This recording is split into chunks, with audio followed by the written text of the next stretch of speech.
everyone. Welcome to the event today. This is Dr. Gareth Dyke from Bentham Science. How are you, Hello, Gareth? everybody. I'm very well, thanks, Scott. How are you today? Everything going well? Doing fantastically well, thanks. It's a beautiful, nice. hot, sunny day again here in Tokyo. And we're just going to give a few minutes for our participants to come in before we get started. And I can share my screen if you allow me that opportunity, Scott. Fantastic. Okay, try it now. Should be able to share.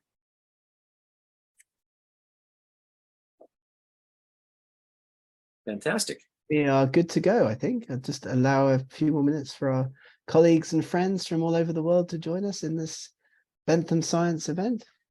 Let us know where you're from if you're joining us, and maybe in the chat box, drop us a message, tell us where you're from. I'm from England, but I live in Hungary. Scott, where are you from? I'm originally from Canada, although I have a British background, and I now live in Tokyo, Japan. And I do see a couple of signups from here in Japan. Welcome, everyone. Yoroshiku onegaishimasu. Do we have the chat enabled so that people are able to chat with everybody, so they can put comments into the chat box? We do. It's ready to go. Yeah. Fantastic. Well, do feel free to let us know where you're from, how you're feeling, if there are any problems or issues or questions that you have about the research process. We are here to help. So do let us know. What are we talking about today, Scott? What's the topic for discussion today? Well, today is a hot topic. It's something that a lot of researchers forget about, which is the preparation stage, planning your publication. A lot of us want to just jump right in and start writing, when in fact, it does take some planning and preparation to create an effective research manuscript. So I'm sure we're going to learn a lot from you today, Professor, and we're looking forward to the event. And I assume we still have some members coming in and joining us, so maybe we'll give another half a minute just for people to come in. We've got people coming into the room still, so we'll give just a half a minute or so, and then we'll get started, shall we? Absolutely. I mean, and if you're sitting there twiddling your thumbs, wondering what to do, have a look at benthamscience.com or eurekaselect.com. I'll put those into the chat. I can't actually myself send a chat message to the whole group, so maybe Scott will have to do that. Scott, I can see that you're chatting just with host and panelists, so I don't think your messages are going out to all of our participants. Let me send to everyone just a moment. Okay, let me set up a chat here for everyone here. Okay. Benthamscience.com, eurekaselect.com. There we go. Absolutely fantastic. Learn about Bentham Science. That's what this is all about, as well as helping researchers to get their work published in fantastic high impact factor journals. But planning the publication is of critical importance.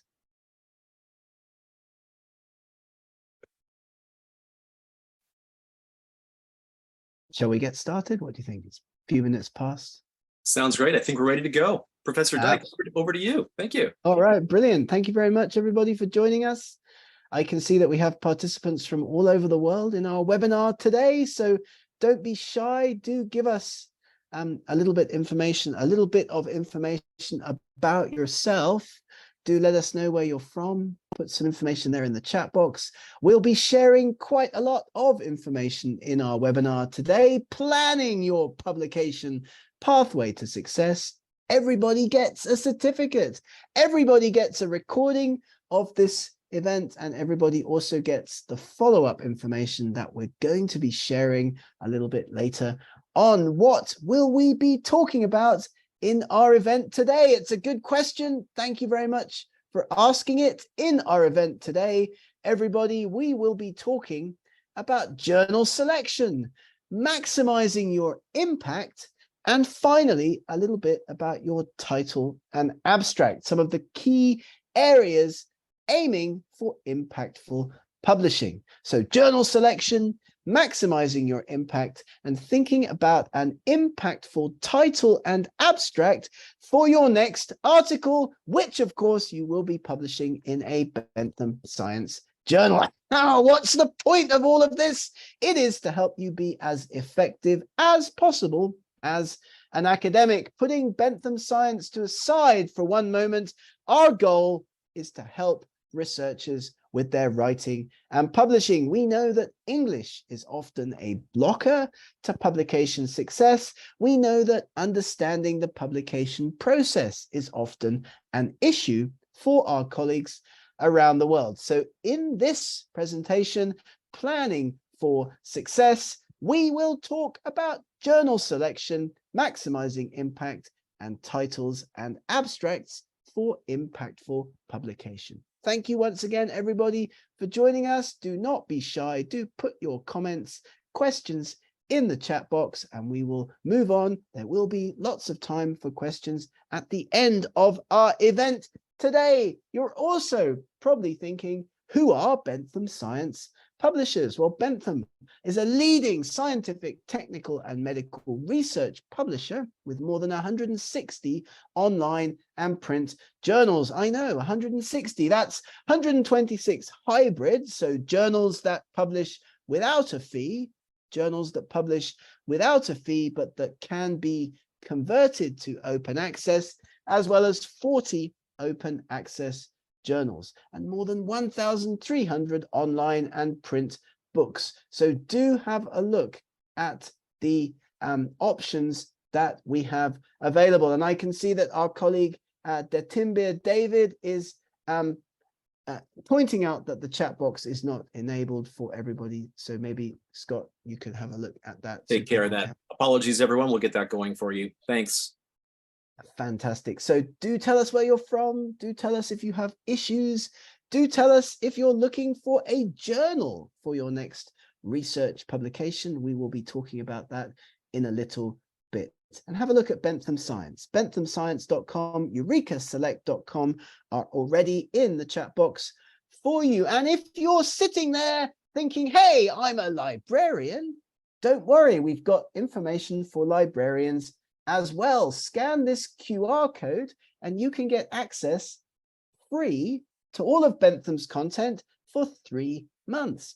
Free. That means without having to pay a single penny piece. Access to all of Bentham's content for 3 months on a no obligation trial. So do have a look at that. Something I forgot to mention previously is that of the 160 Bentham journals, more than 40 have impact factors. So if you're looking for a great place for your next publication, researchers do have a look at those Bentham journals because more than 40 of them have impact factors. So that's often something that people are looking for when planning a path to publication and planning a journal. So let's get going with our first topic in our webinar presentation today, which is, of course, journal selection. Did you know that more than 2 million academic research articles are published every year? Welcome. I can see people are putting comments in the chat. More than 2 million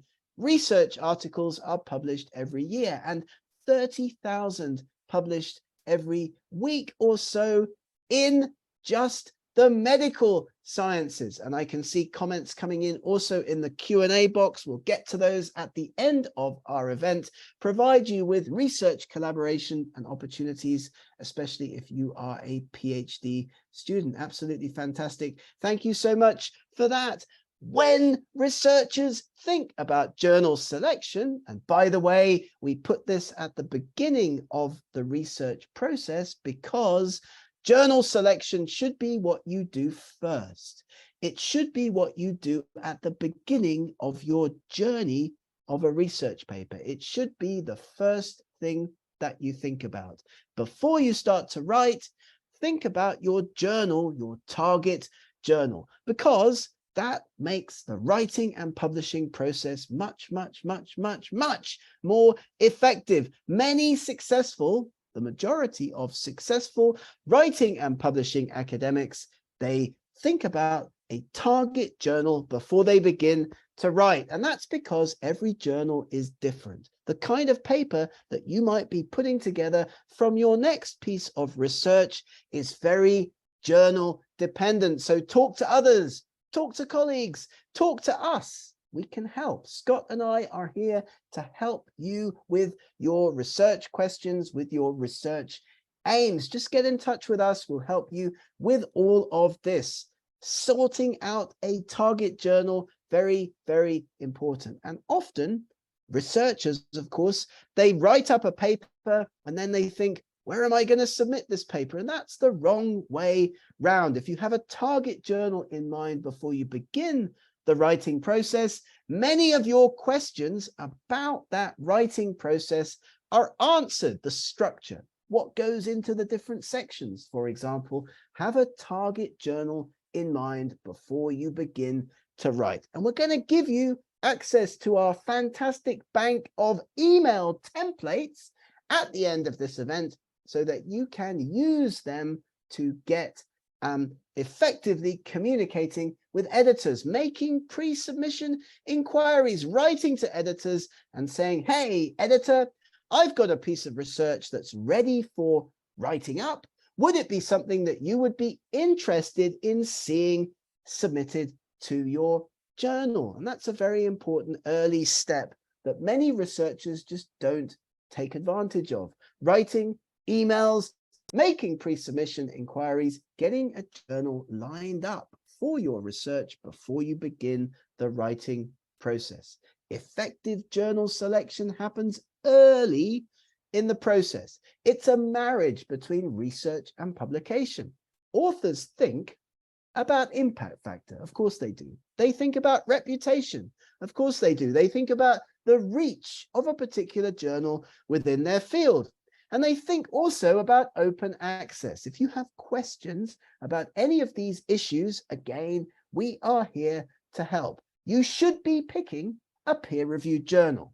All of the Bentham Science journals have extremely rigorous peer review with fantastic international editorial board members, all with H indices greater than 5. So that's important too. Your impact factor, your reputation, the reach of a journal within the field, and whether or not it's open access are key indicators for success for you as a researcher. So let's start thinking now, as we plan our next publication, about the journal selection step at the very beginning of that process. And that's why Scott and I have come up with a number of rules for journal selection, aiming high, choosing appropriately, and attending training courses like this one, webinars and training courses to learn about selling and managing your submissions to journals. Because of course you can't always publish everything that you write in Nature, the BMJ, the Lancet, fantastic high impact factor journals, but you should always be aiming for the best possible journals with your research. And we are here to help you learn to sell and manage your submission, providing you also with a range of tools like the fabulous EdAnts Journal Selector tool. If you're not aware of this, jump over there on Google, have a look at the EdAnts Journal Selector tool. It is the only tool currently out there in the world today that is independent of a publisher. So it's well worth looking at because you type in a few keywords, you upload your own abstract from your article, and it gives you journal selection advice. So that's well worth looking at. And I see that Scott has pasted the link in the chat. So do have a look at that. The world's only publisher independent journal selection tool. As we aim high, choose appropriately, and learn to sell and manage our submissions to international journals. Because authors tend to want speed. They want their papers to get published as fast as possible. They want reach and readership. They want as many people as possible to be reading those articles that they publish. And they also, of course, want a decent impact factor. That's what we all want. So finding a good journal that's not too expensive if it's an open access journal, of course, and we'll come back to that in a moment, but finding a good journal that fits all of our criteria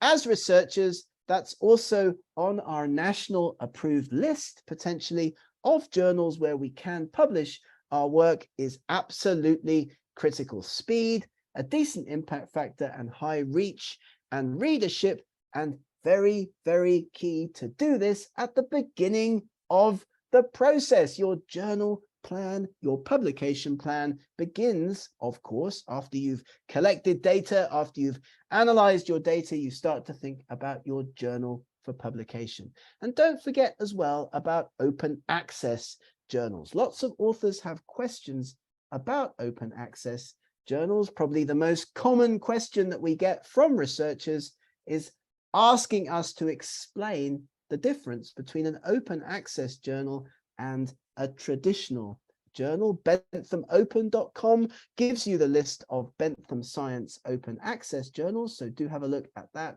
when you have a chance. But we're all familiar with traditional academic journals. That's, of course, where you publish a paper in a journal that's sold, then the content is sold back to subscribers, libraries, medical schools. We're all familiar with those. You've got to be behind your university paywall, behind the subscription wall to get access to certain journals. So you publish for free. The publishers make money by selling that content back to libraries and medical schools for a subscription fee.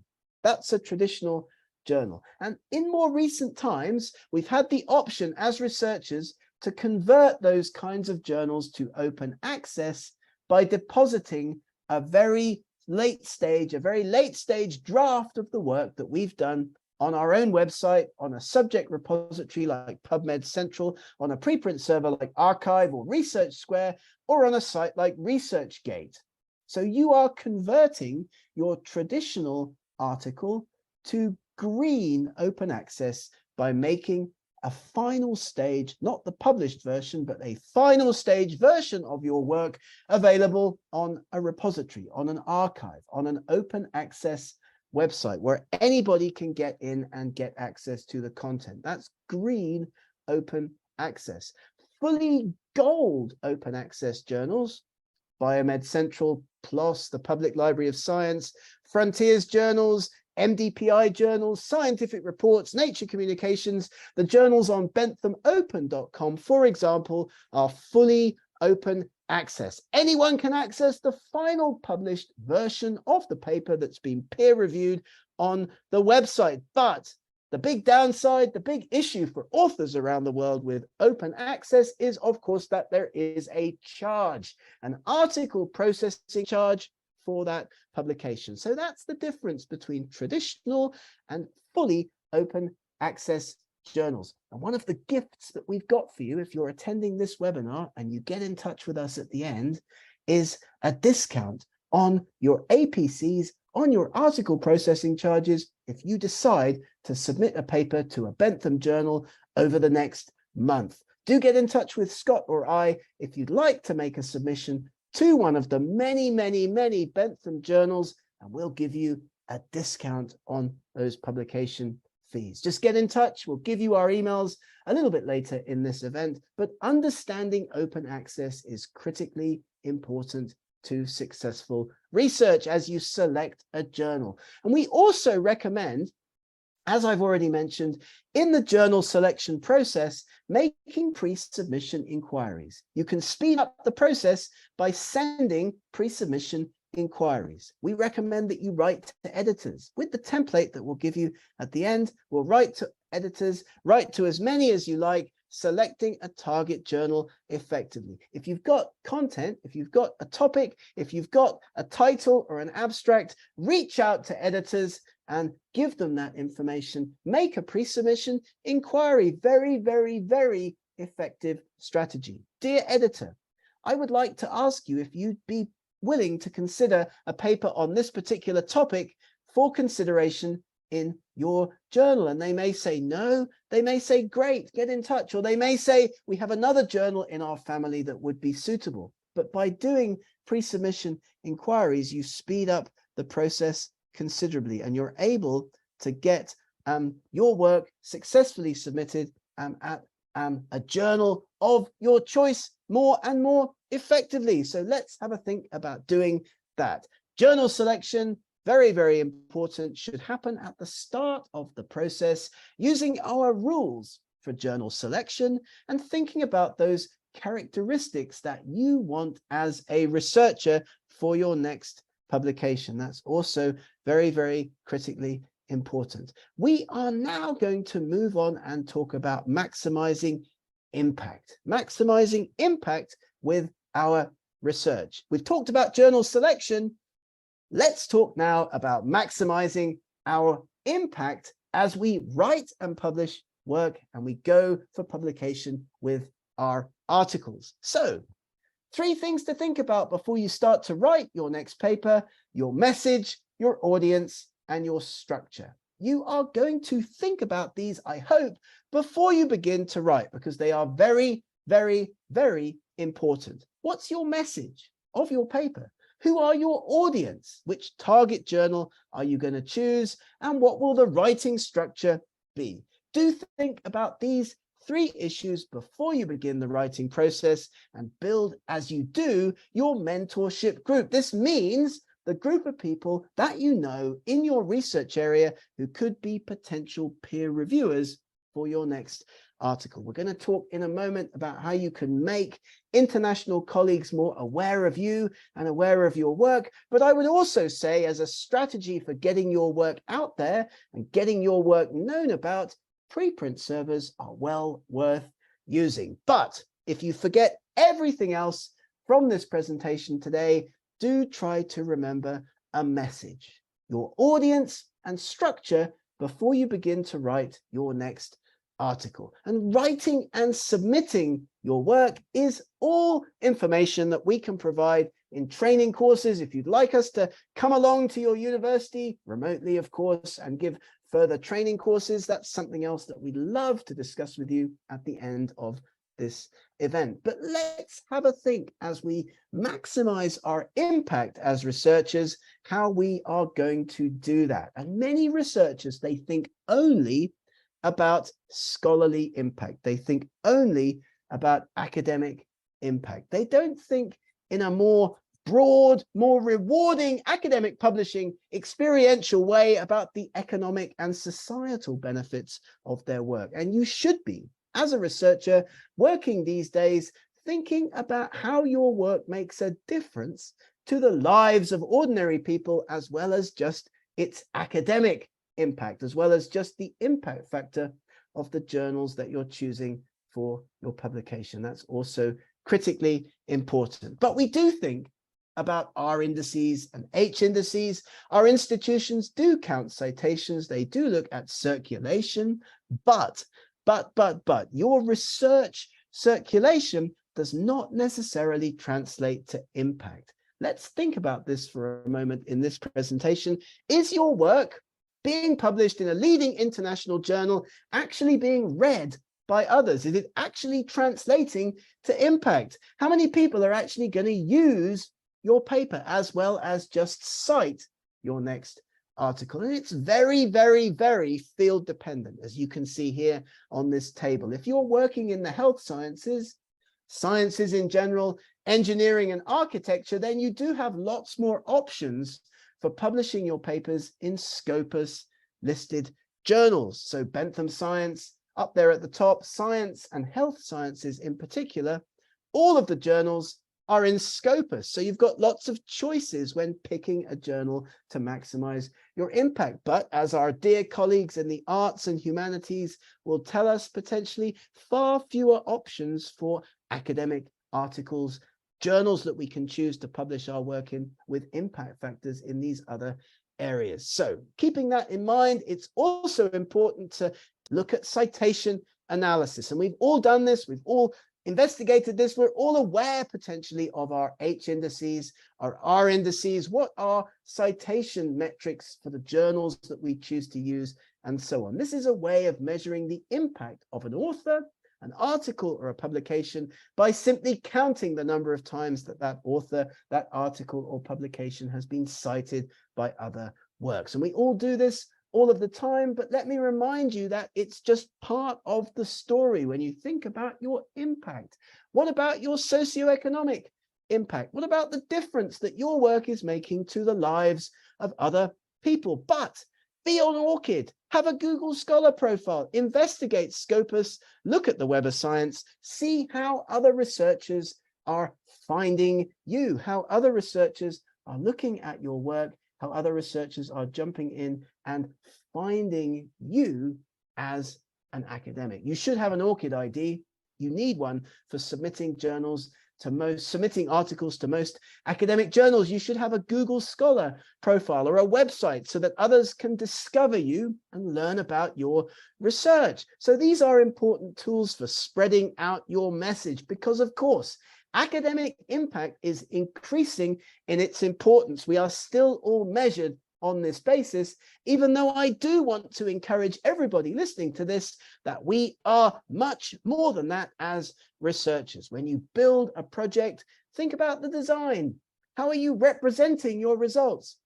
How are you then going to go and engage with researchers around the world? What early impact are you creating with each of your research projects, and how will that be reflected and sustained? We get this source material from a great company called Fast Track Impact. Do have a look at them as well. But you're going to design great impactful research projects representing your work, engaging with researchers around the world, creating early impact, which is then reflected and sustained. You have a choice as a researcher writing up your articles. You can go for a boring paper like the molecular genetics of tobacco in this example that only other researchers working on the molecular genetics of tobacco are going to be interested in reading. Or you can write papers that address big, broad, interesting topics, in this case, the public health benefits of tobacco, how your research results relate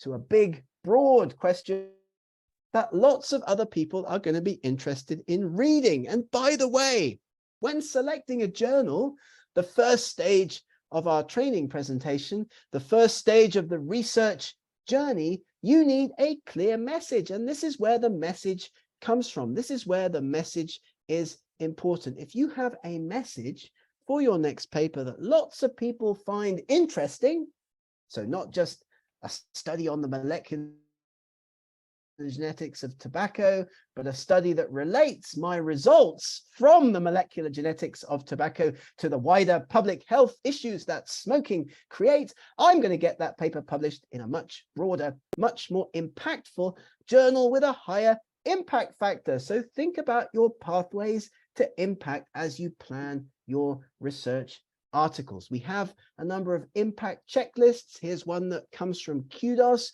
What are you going to do during the project? What are you going to do on publication? And what are you going to do on an ongoing basis to promote and build your research impact and your research reputation? Do think about these tracks, these impact checklists, these pathways as you go through your research journey. And as you promote yourself, know about which channels other researchers in your field are using. Know about which channels other researchers in your area are on. Could be LinkedIn, could be WeChat, could be Instagram, could be ResearchGate, could be the channel formerly known as Twitter, for example. Engage with your audience in your research area using the correct promotional channels, because impact of your research is a journey. It's not just what happens when your paper gets published and gets cited, and maybe you get talked about on TV, or maybe there's a few radio interviews, showing my age, but you will be thinking about inputs, activities, outputs, outcomes, and impacts over the lifespan of a research project. And this is a great slide, again, from Fast Track Impact. We'll give you this presentation. We'll give everybody access to a recording, of course. Have a think about this. Wouldn't it be fantastic to have an image like this in your next grant application or in your next job application that shows how you are thinking about your research over the whole lifespan of the project? Of course, research projects finish with publications, and they move on to outcomes and impacts. But the life of the project is much more than that. And so it's important, isn't it, to improve your engagement skills. You may be able to explain the value of your work. You need to justify your funding and explain why an institution or a postdoc program should hire you. justify your funding, show the impact of your research. You can learn to get better at public engagement. You can communicate your findings more effectively as a researcher. We give you strategies, we give you ways to assess the impact of your research. What attention are you garnering? What interest do you have? What desires do people have when they read your paper? Are they downloading it? Are they talking about your work on blog platforms? Are they talking about your work online? And what actions are resulting from your work? Where is your impact? When we ask academics about their impact, usually they talk about impact factors. They talk about citations, as we've discussed. They do not tend to talk about the bigger picture. And so you can make a difference. As a researcher, you can make yourself differentiated from other researchers in your field by thinking about impact in a broader sense. In your next job interview, what's your impact? What difference are you making to the lives of ordinary people? And we do encourage you, therefore, to develop your presentation skill set, to become a great storyteller.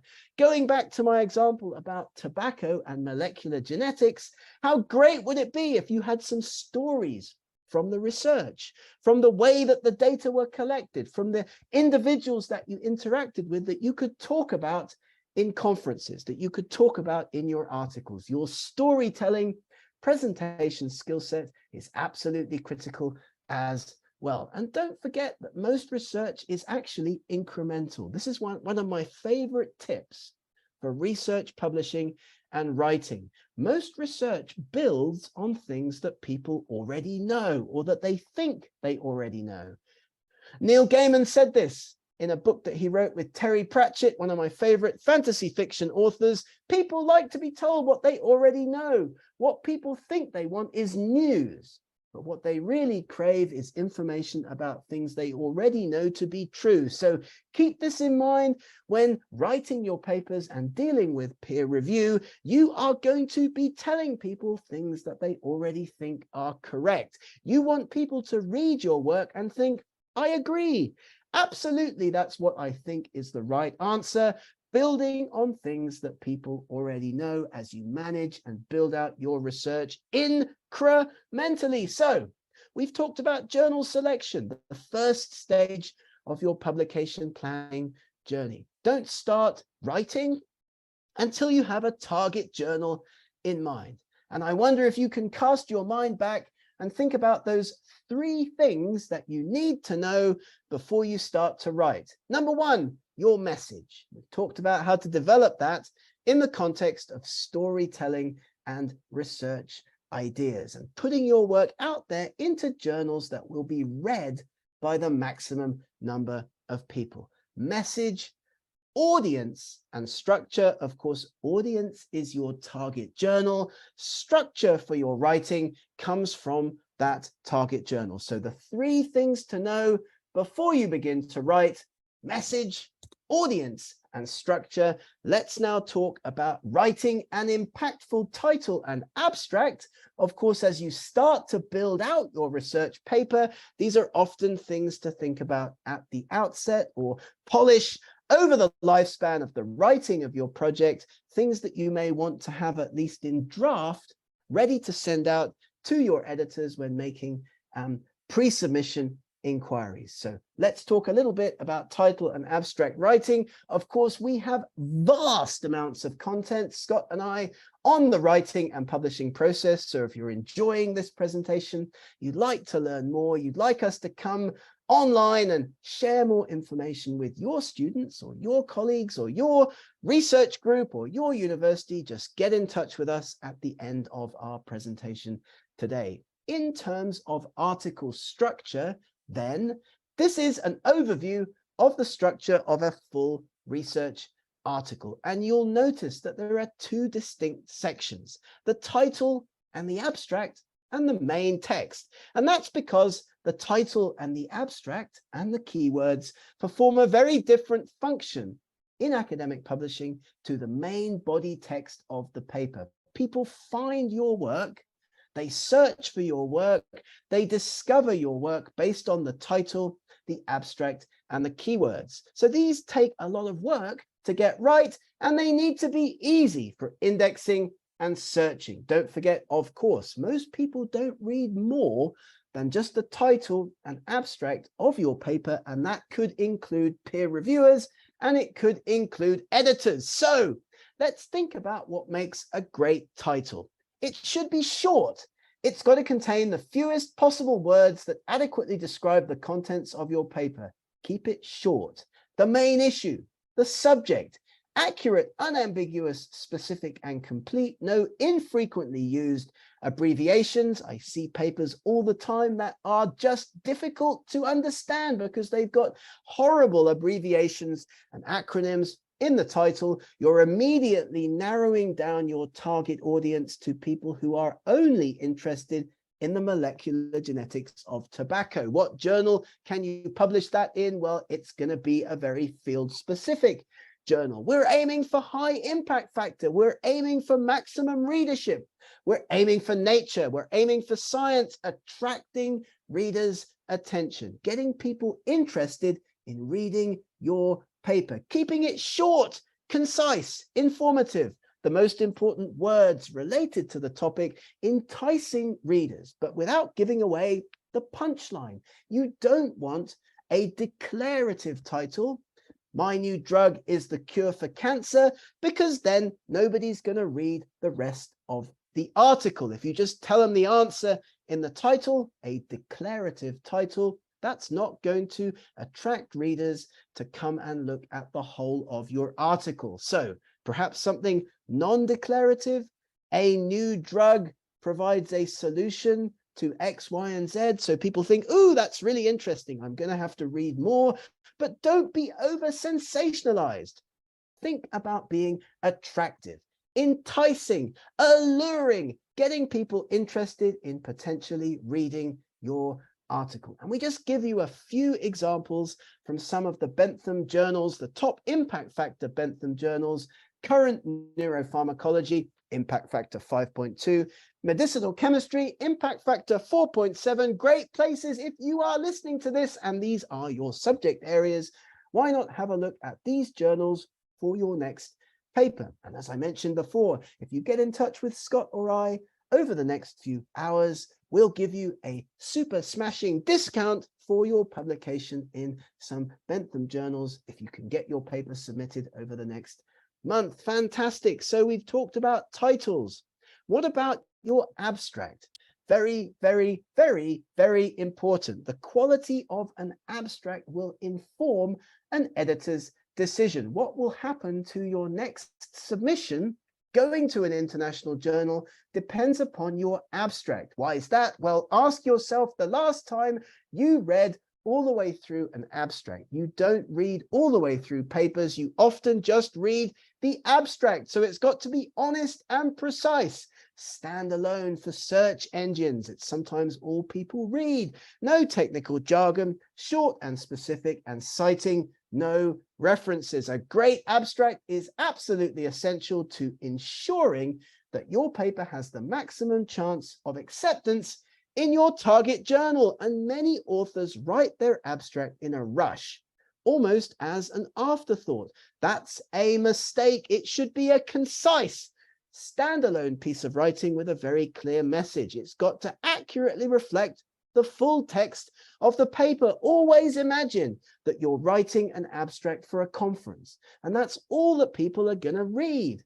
That's what you have to keep in mind when putting together any abstract for any academic article. You can use the fantastic 4-question technique down here at the bottom of the slide to write your next article abstract. Write down these 4 questions. Why did you do the study? What did you do? What did you find? And what did you conclude? Why did you do the study? You answer that. What did you do? You answer that. What did you find? You answer that. And what did you conclude? You then delete the questions. You've ended up with about 100 to 150 words. That forms the basis of your next abstract for your next academic article. Because above all, structure and story, message, audience and structure, absolutely critical for publication success. Readers need to know where they've come from, where they are now, and where they are going. A plot is needed in your academic writing, message, audience, and structure, keeping your readers engaged, having a great impactful story, a great impactful message, a fantastic target journal, and a leading, winning, alluring, and enticing abstract and title are keys to success. Don't forget that we're here to help you, to give you the information that you need to prepare to write, the right mindset for writing, things to think about before you begin the writing process, your topic, identifying your audience, identifying your purpose, and gathering supporting details. Scott and I, Bentham Science, we're always here to help you with your writing and publishing process. Here's a roadmap that we put together to help with the process. Initially, you prepare. You think carefully before you even put pen to paper. You think about your target journal. You then think about selling yourself and selling the message of your research, capturing an editor's attention, as well as his or her readership. Of course, that's what editors care about above all, publishing work that will be attractive to their readers. You then need a structure, having a clear structure so your readers never get lost. And then, of course, effective English writing. And we are available anytime to provide you with simple rules that can make a huge difference. Indeed, have a look at the Bentham Science YouTube channel. Get in touch with us if you'd like more recordings of previous Bentham webinar events to learn the different stages of the roadmap to success. We have talked today about journal selection. Do it first. Message, audience, and structure. We've talked about maximizing impact, getting a good story together that will sell your work to a leading journal. And we've talked about titles and abstract writing for impactful publication. We've just scratched the surface in this presentation today. Scott and I are always available to provide you with more information.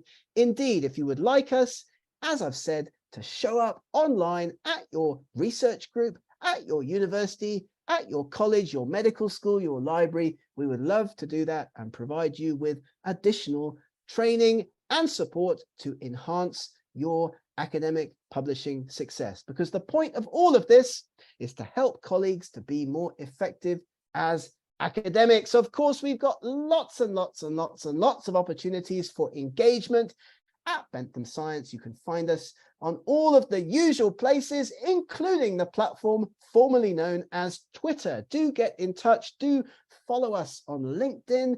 Do watch our YouTube videos.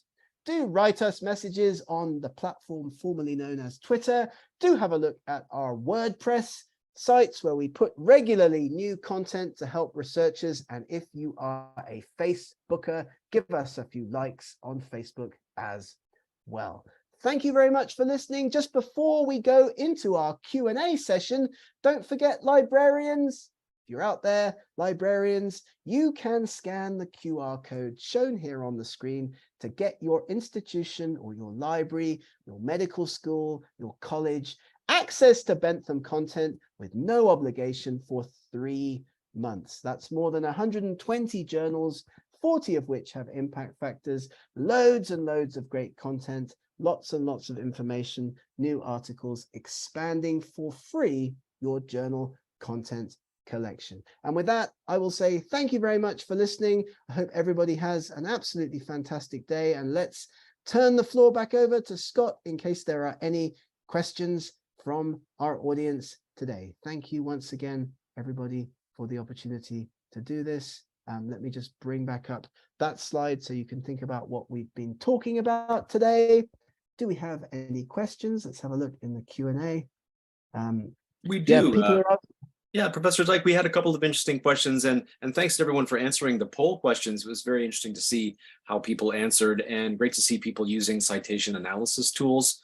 And I was also surprised to see how many people in our group today feel confident about communicating your research to the public. Usually these polls much lower, but today our group seems much more confident about presenting your research to the public, so that's fantastic. And we did have a question, Professor Dyke, from Ella. Ella, I was just chatting with Ella about this, and Ella says, I had submitted a manuscript topic to BMJ in 2019, but because of the difficulty finding peer reviewers at that time, coming into the pandemic, they weren't able to find peer reviewers for the paper. So Ella's question is it still suitable to resubmit to the same journal, to BMJ? Any thoughts on that, Gareth? Sometimes submissions get interrupted. Life happens mid-submission. Any thoughts or advice as a journal editor for Ella in resubmitting, whether it's worth resubmitting to the same journal or perhaps submitting somewhere else? Any thoughts on that, Professor? That's a great question. Thank you for that question, Ella. I think it's a great, and you should be very proud of the fact that the editor sent your paper out for peer review at a prestigious journal like BMJ, because of course they'll be rejecting 90% or more of submissions. So congratulations on that step. The fact that he or she, the journal editor, couldn't find peer reviewers, I think is their problem, not yours. But at this point, I would definitely write an email to the editor, reminding them that 2 years ago or 3 years ago, they had considered this study interesting enough to take it on for peer review. So you could write back and say, I've added to it, I've updated it, it's still a very relevant research question, still very important, and put some peer review suggestions into your pre-submission inquiry email to the BMJ editor. You lose nothing by trying to do that. And I think that would be fantastic. And do let us know how you get on, because we'd celebrate that. We'd be very happy to hear your success story with that. I'm sure you'll have a positive response. So thank you for that question. Great question. Thank you, Professor Dyke. And we also had several guests today talking about the need to find research collaboration opportunities, especially for PhD networks. This is a question we get quite often, isn't it, Gareth? How do we seek out and find those collaboration opportunities? And we encourage researchers to do that, especially with researchers in other areas of the world. Any advice for our guests today that are looking for collaboration opportunities? That's a great question. I mean, absolutely, you should be on like different social networking groups in your research area. Like there are a number of email listservs potentially in different subject areas. I'm thinking of one in pharmacology that I see a lot of activity on. Find other researchers in your area on LinkedIn. Find them on Facebook and connect directly with them. I think it's absolutely fantastic when younger researchers reach out to older, more experienced colleagues and talk about research. It can be daunting to do that, but you shouldn't be worried, because people love to talk about their research. And there's nothing that a more senior academic is going to like better than being contacted and told how amazing they are and how much you'd like to work with them. So yeah, contact with people, network with people using social media and other tactics. But yeah, you know, please get in touch with us if we can help with a specific subject area. But I think just being showing your research, being open with your research, sharing online and elsewhere is a great way to start. Thanks for that fantastic question. Great question. And we've got a couple other questions coming in. Do we have time, Professor? I think we do, right? Of course, absolutely. Yeah. Question from Irene. This is a great question. What is a decent impact factor, and how to decide which journal to choose just from looking at the impact factor? Ooh, this is a great question. Yeah, really. It depends upon the subject area, of course. So some areas, let's look at oncology, for example, will have some journals with huge impact factors.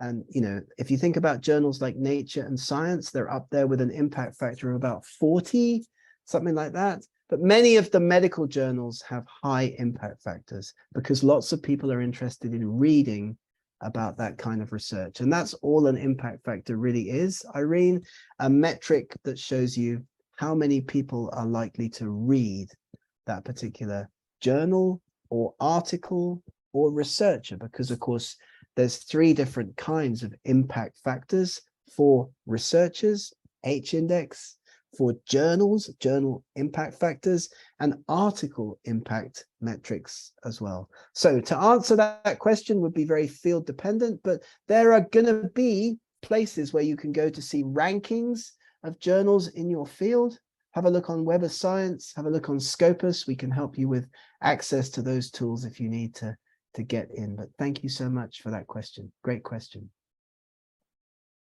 Great question. Thanks, Irene. We've got a couple other good questions here.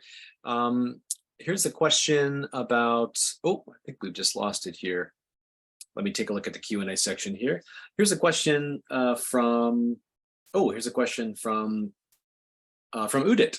our friend Udit. Hello, I often get into situations where researchers ask me if the time taken for acceptance or rejection of the manuscript could be reduced. As in India, maybe like many places, promotion of ranks, completion of your PhD depends on the articles published per year. And so with a delayed response, that can interfere with the number of publications you need to get out in a year. So it's the classic question of publish or perish. So I think the question is, when selecting a journal, time to publish is an important consideration, isn't it, for many people who are on a timetable to publish a certain number of papers within a year? Any comments on that, Professor Dyke? Yeah, well, the best way to deal with that, Udit, is to communicate with your journal editor. And so, I mean, what you shouldn't be doing is just submitting papers to journals and then sitting back and waiting for the papers to come back from peer review. Keep in mind that on average, journals are dealing with the whole process, different speeds, of course, and you can find out about the average time to publication for different journals on their website. At Bentham Journals, it's about 3 to 4 months, usually, between receiving the paper, sending it out for peer review, and eventually getting the article published. But if that time starts to slip, if you end up waiting for more than 6 to 8 weeks, let's say, for a paper to come back from peer review, get in touch with the journal editor. Scott and I always like to say, don't wait, communicate with your journal editors, because that is how to manage that process. Have a look on the Bentham Science YouTube channel. We've got lots of other presentations on exactly this topic, and we'd be delighted to share email templates with anyone listening to this, helping you with that communication process, because you don't want to write an email, where's my paper? Where is it? You need to be polite. You need to share information with the editor, maybe give him or her some further suggestions for peer reviewers. Great question. Thank you, Edith. Fantastic question. Thanks for that. And we have time for one more, Professor? Absolutely, of course. This is an interesting question. This is a question from Zainab, and the question is, I wrote a master thesis and got an A for that in 2012, but never had a chance to submit it. Do I have any chance to submit it and get it accepted?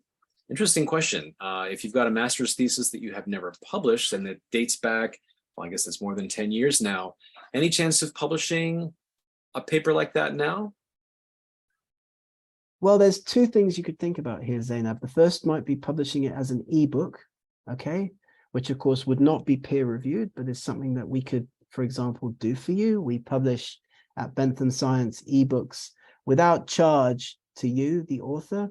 Okay, so you could have a look at benthambooks.com if that's a route that you're interested in following for publication. So in that case, I would say, though, that if it was written in 2012, you're going to need to update it somewhat, because that's more than 10 years ago. So depending on the subject area, again, like some subject areas, of course, have not moved since 2012, but I doubt that yours is an example of that.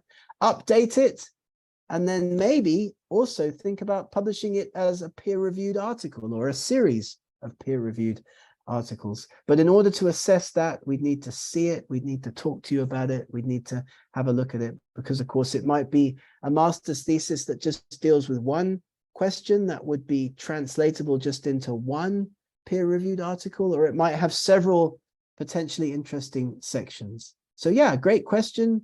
Depends what kind of publication you'd like to achieve, but do reach out to us. I've put my email in the chat a little bit further up as well, if anyone wants to drop me a line. Gareth@benthamscience.net. Scott's posted the Bentham Books link, and we will of course be sharing certificates and copies of this presentation as recordings with everybody who attended today. So fabulous. Thank you so much.